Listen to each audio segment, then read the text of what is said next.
La gomme arabique a remplacé le ciment ici. Pour faire un béton, ils l'ont étudié, jusqu'à peut-être ils ont buté sur la prise en compte de la chaleur. Au deuxième concours, ils ont proposé un habitat, je dirais thermoréglé, qui est d'ailleurs à la porte. J'ai demandé s'ils l'ont réhabilité, ils ne l'ont pas fait. Et là aussi encore, ils ont été deuxième. Je précise que ce deuxième, après la France, il y a les pays de tous les continents. Et la France avait 2 équipes, les autres pays partent avec une équipe. Et donc, nous avons dit que les Français ne vont pas se laisser battre chez eux. Donc c'est pourquoi nous devons considérer que nous sommes premiers.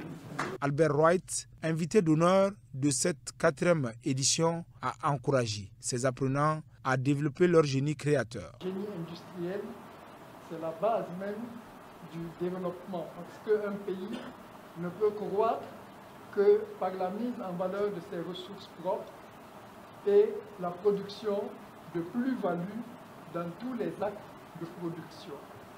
Et c'est bien ce qui arrive lorsque l'on met une route à la disposition du transport de marchandises ou que l'on met la capacité de transformer les ressources primaires d'un pays ou que l'on facilite la distribution d'énergie, très important facteur de développement tant dans la capacité de produire des ressources de l'environnement que dans celle de produire tous les besoins de confort de la vie courante.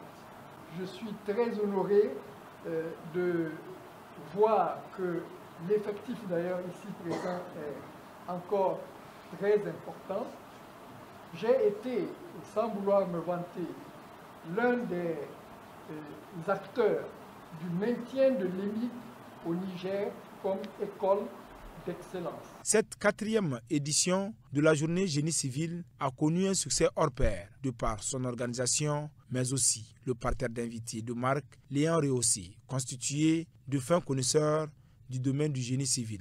Le génie civil, une filière qui mérite selon tous les intervenants à la cérémonie de plus l'attention des autorités nigériennes car elle constitue un véritable levier de développement du Niger à la lumière du capital humain plein de potentiel qui est en train d'être formé au niveau de l'EMIG, l'une des prestigieuses écoles de renommée internationale en matière de formation en mines, d'industrie et de la géologie.